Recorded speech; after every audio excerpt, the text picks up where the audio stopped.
Hi YouTube. It's been a long time since I've done a video, a real long time. A lot's gone on for the summer. I had to stay in most of the summer. June 27th, I had surgery on my arm and shoulder. Yay! It works! I can even touch top of my head behind my back. That's something I couldn't do for at least 10 years. The doctor was fabulous. He was with UC Davis Medical Center in Sacramento, California, and the arm works. You know, what can I say? That is one step in the right direction. Then I had another procedure done about maybe 8 weeks ago, I guess. Maybe September, I guess. I had another procedure done, and I had that taken care of. But in the process of that one, I got real sick. I picked up some kind of an infection from the hospital. Plus, the person who took me smoked in her car before she took me. It was my caregiver, and I have COPD, so that didn't work out real well, and I'm still recovering from that. Other than that, let's see what else has happened. I'm still living in Lodi. I don't want to be here. I want to go home. I don't like it here. And I'm 2 years from having come out as transgender. So that has had its pros and cons. Maybe that's what I should tap on tonight.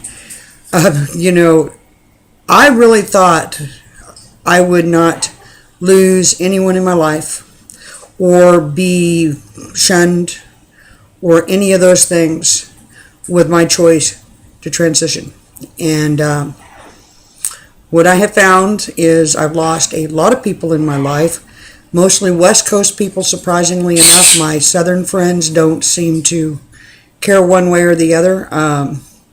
The ones that have known me for years love me for who I am. And that, regardless of my gender, who I am as a person and what I value and what means a lot to me, none of that's changed. That's very well in place. So the church I was going to...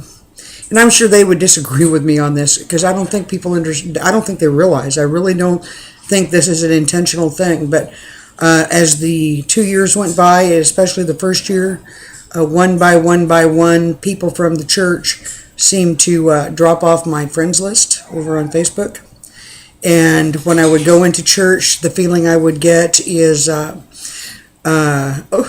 please don't sit here. And that was never the case before. I was always asked to get involved in things that were activity oriented. I was always, one of the ones to do things when I was asked. And anytime I was asked, I'd be more than happy to do it. When I would volunteer myself, I would find that all of a sudden they didn't need help after all.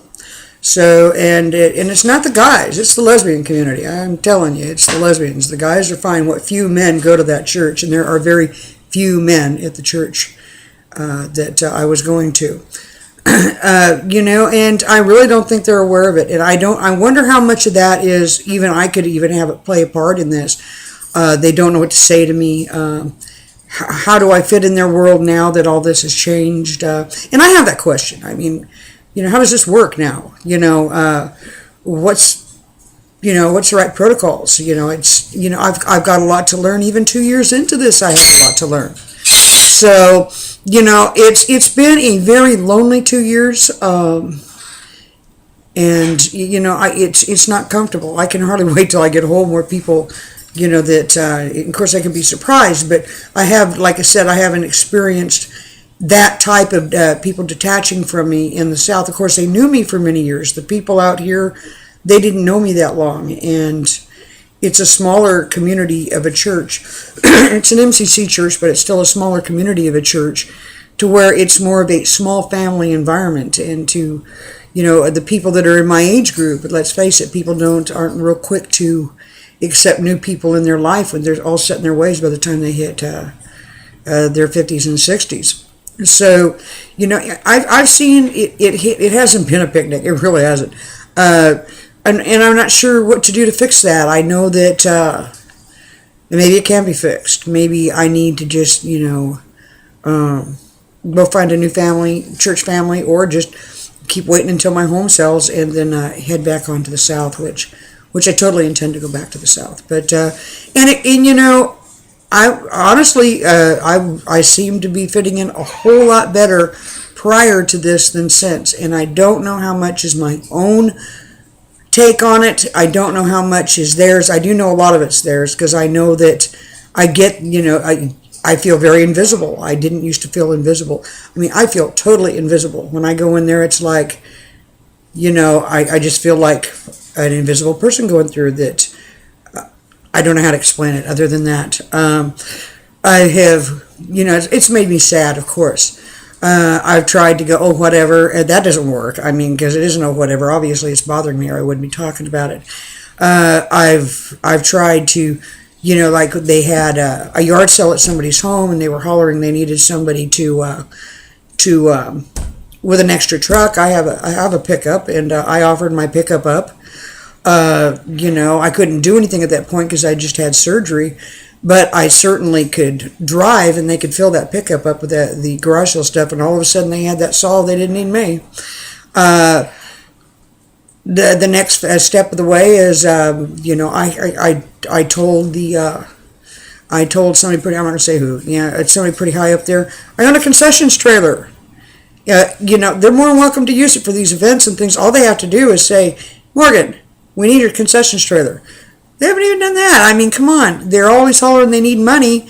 I can't tide that well, but that concession trailer is a money-making machine. If they use it right, I have 3 different pieces of equipment.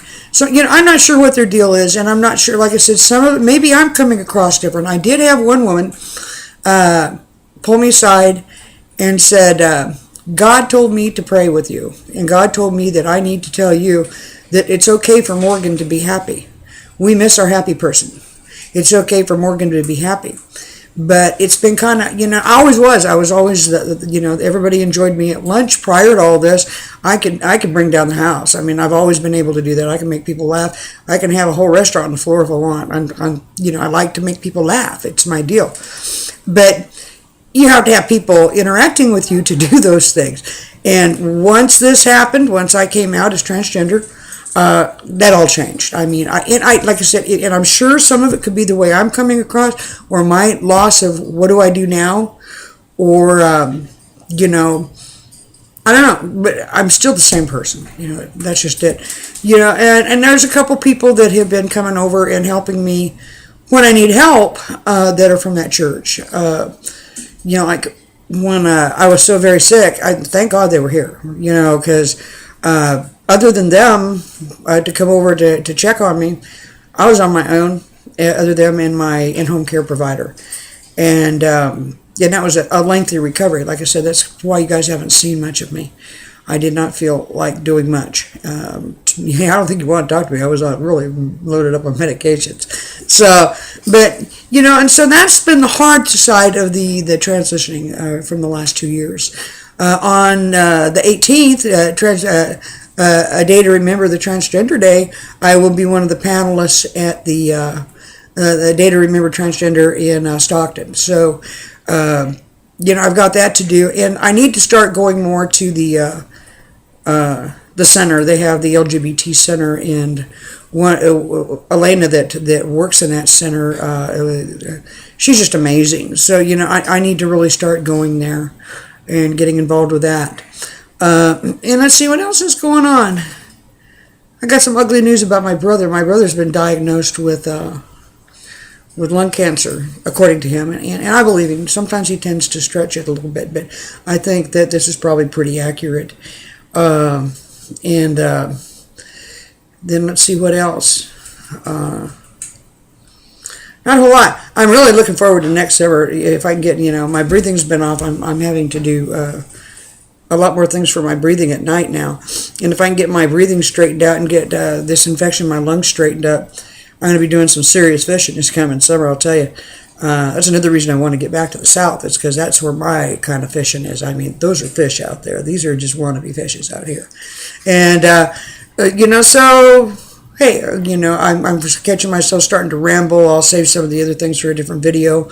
I'm going to try to get better about doing videos, but sometimes I have a hard time saying, and I think this is a topic I've wanted to cover for a while, but I had a serious fear. I mean, I had a serious fear. What do I do if somebody shows up and sees this video from the church? And then I was sitting here thinking the other night, maybe somebody from church needs to see this to start, figuring how to deal with it. I'm not the only transgender person there. One of the others is gelled in beautifully, but she's male to female, and I think she's marking better on this. The lesbian community is really not comfortable with female to males. They just aren't, And I don't want to tag that on everybody, but this is the feeling I'm getting. This is, it can't all be me that's changed. I'm sure that it's a dual shift, and all of us trying to figure out what do we do with Morgan now. Now we have Morgan. What do we do with Morgan? Most of them have been very good about being gender specific. Most of them have been very good on the transition of the name. In fact, all of them have been good about the name change. Once in a while there's an error on the gender, but I don't get all spent and rocked out of shape over it. I bet the bottom line is I finally quit going. I felt more alone at church than I did at home. So I guess it's been probably, plus I've been sick. I mean, I've been really sick. But it's been probably 2 or 3 months since I've been there. And to get sure of that, I've been fighting this infection from the procedure I had at the doctor's office that I picked up the infection. But anyway, that's about it. I'm trying to stay positive. I'm trying to look at, I've got to start looking at ways to socialize. I tend to isolate anyway. So now it's time to start looking for ways to socialize, and I'm going to start going over to the center and see what I can do with that. I'm in a position where I'm probably going to have to go to the center. I could have to go somewhere. I got a speeding ticket. No, not speeding. I ran a red light with a police officer, or a CHP, right behind me. Can you believe that? Right behind me, and I ran this light. And when I went back to look at the light, I thought it must have been a real small light. It was a snake that would have bit me. And I'm sure I did it. I know it wasn't out to get Morgan weak. He wasn't just out to lay me out. But I ran the light, and that ticket is $459.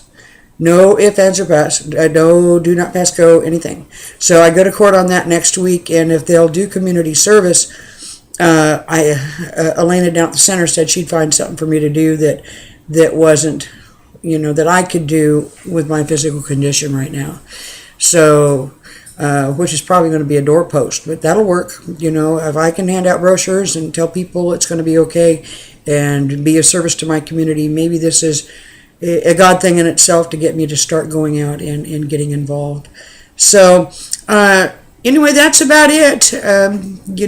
Some days I want to have a pity party, and then I remember I need to go buy refreshments. You can't have a party without refreshments. So I try to pull myself out of it. And I hope y'all are doing okay. I hope life is good. And I'll try to do this more. Thanks, and you have a great week. Bye-bye.